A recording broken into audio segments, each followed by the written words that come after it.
Hello and welcome back to your favorite spoken English channel, Vision Spoken English. In this video, I'll be having 10, steps and 10 aspects of spoken English, which will, if you use this as, milestones, as a set of plans, and you have a stipulated time, then you will be able to master all of these really quickly. Let's get started with the first one.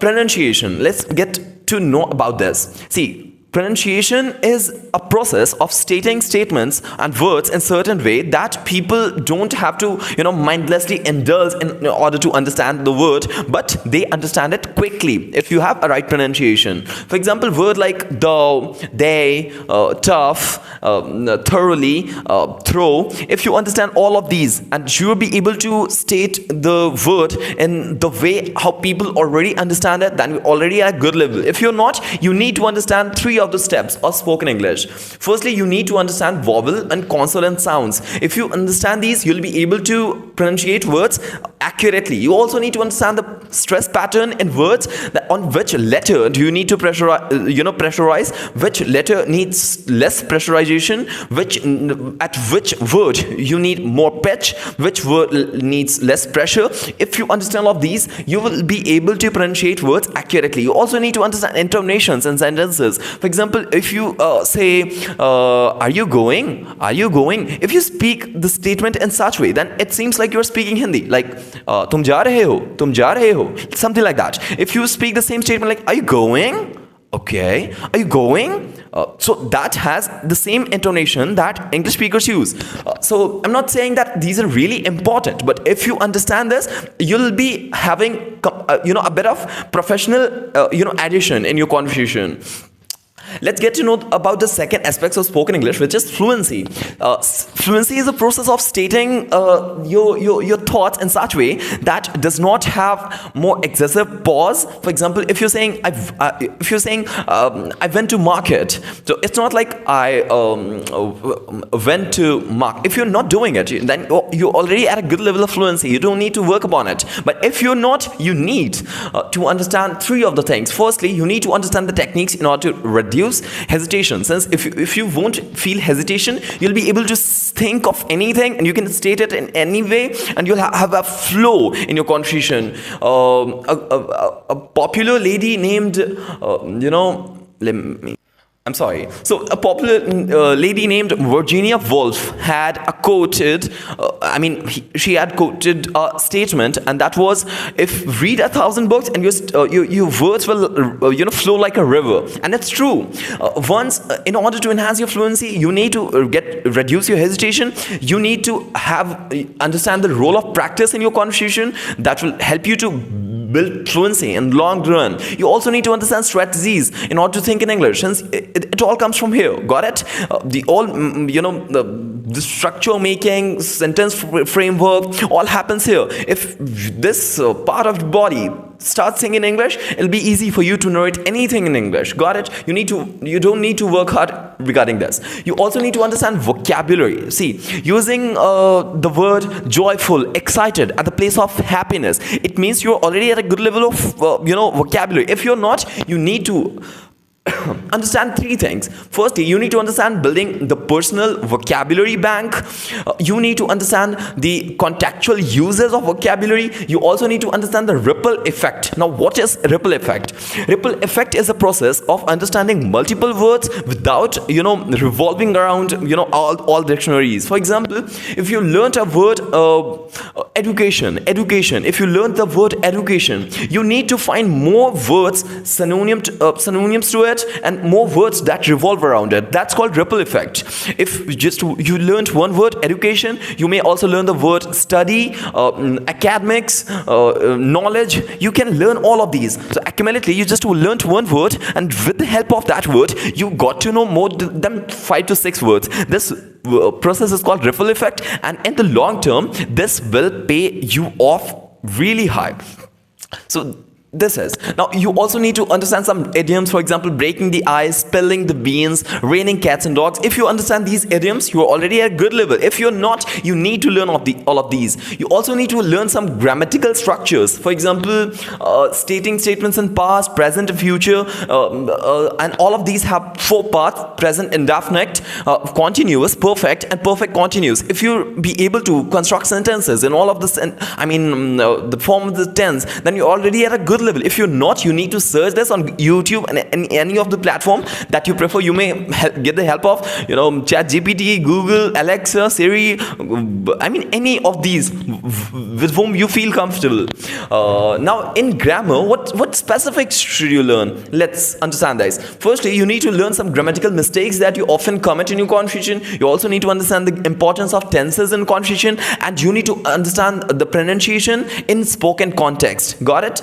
Now, let's talk about listening skill. Listening skill is understanding and speaking instructions and getting complete understanding and comprehending what is being stated. For example, if someone speaks about something and you'll be able to comprehend that completely, then you're already at a good level of listening skill. But if you're not, you need to work upon it. Now, what are the aspects on which you should be working? So firstly, you need to focus on active listening technique. For example, concentrating on one topic for a long span of time. That will help you to concentrate on one point for a longer span of time. It will enhance your concentration span. It will also help you to improve your comprehension with the help of practice. You also need to understand dialects and accents. You need to have a complete distinguishment while speaking different accents, while listening to different accents. For example, if you say the word water in India, when you say the word water, it's being stated like water, something like this. But when you speak the same word in American accent, it gets spoken like war, something like this. Whereas if you use a British accent for speaking the same word, you have to say water, something like this. So you need to understand these in order to distinguish the way of stating these words. 6th point that I want you to focus on is body language, maintaining eye contact, having facial expressions, hand gestures, the movement, hand movement, facial expressions, eye movement, nodding, short replies. If you understand these things, you're already at a good level of body language. If you're not, you need to concentrate on 3 things. Firstly, you need to understand the importance of non-verbal communication. For example, if I put my hand down and I keep speaking like this, it'll be like a robot stating like an anchor speaking and telling you the daily news. But if you add your hands here, it seems like you have something important to be spoken. So you need to understand the importance of non-verbal communication. This is non-verbal communication. The facial expression that you see on the face, that's non-verbal communication. The hand gesture that you see, it's non-verbal communication. The eye movement that you see, sometimes the expressions that you observe, that's non-verbal communication and has a really great impact on your conversation. You also need to understand some cultural differences in body language. For example, in India, if you show this gesture, it means you're saying yes. For example, would you like to come with us? It means yes. You just stated the word yes. But in different places, like let's take a place like LA, California, San Francisco, Los Angeles. If you take any of these places and you state the yes word like this, they won't understand what you're trying to say. So there's a huge cultural differences on different places. So you also need to match body language with the speech. For example, if you're speaking quickly, you need to move your hands as quickly as possible. If you're speaking really slowly, you need to match your hand gestures as per the words that get stated by you. On the second number, you need to understand communication skill. Now, communication skill, is the combination of really big number of subjects that you need to understand. But if I'll keep it short, if you'll be able to start the conversation, if you'll be able to break the ice, you already possess a good understanding of it. But if you're not, you need to understand again 3 things. Firstly, techniques in order to initiate a conversation. For example, saying hi to others. If you don't have a stage fright, if you don't have a social anxiety, you'll be able to talk talk to people. If you're not, you need to learn it. You need to maintain dialogue flow. You need to have a complete maturity in order to handle disagreements respectfully. For example, this video is being made by me. There can be a time where I'll get comments. For example, the way how you're speaking is not good. Maybe the way how you're explaining things is not good. Maybe your accent does not match up to the as you might be trying to show off something like that. You're trying to flex or something like that. So you need to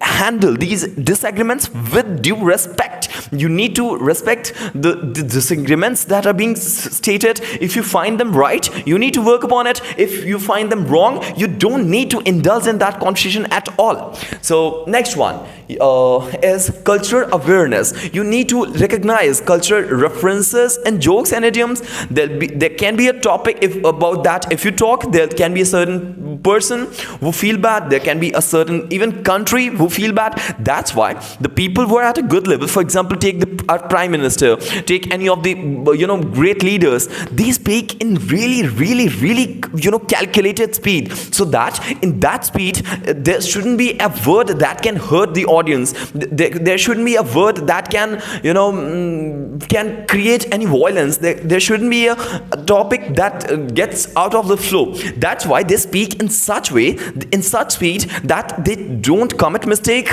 and they have complete understanding. They have calculated risk, since a great number of audience is watching them. You need to understand these awarenesses. For example, importance of culture in communication skill, adjusting language on different culture and accents and in different contexts. You need to understand the importance of empathy in order to understand others. You need to understand all of these. Afterwards, confidence play a key role in conversation, speaking clearly and assertively in a group of settings. For example, if in order to enhance your confidence, you need to enhance your self-confidence, and that gets enhanced with the happiness that you possess. If you're happy, even if you talk about tomatoes, if you talk about mosquitoes, if you talk about spoon, even that would look interesting to people. But if you're not happy, and you even if you're talking about India's GDP or any of the really constructive topic like कभी आप मौत से डर लगता है या फिर मौत के बारे में सोचते हो, or even if you talk about any of the deepest layer of topic, that won't seem interesting if you are not happy. So you need to understand this in order to enhance your confidence. Second one is role of preparation in order to reduce your anxiety. See, confidence does not come overnight. You need to work for it. And now what you need to work is that you need to reduce your anxiety, and for this you need a hell amount of preparations. For example, if you need to address a number of people, if you need to talk to someone greater than you, you need to prepare it in advance in front of mirror, in with the help of supportive environment. Now, what is supportive environment? Supportive environment contain the people who are good to you, who don't criticize you often, who help you to overcome mistakes and all. Afterwards, you need to practice and get exposure of great number of words and people and language, so that you understand everything. See, if you are speaking in front of 2 or 4 people, even if you possess a really low amount of language around it, it'll work out. But if you are stating anything in front of a great number of audience, you need to have a complete understanding of their culture, their understanding, their thought process, their age, their surrounding. Every little thing matter a lot.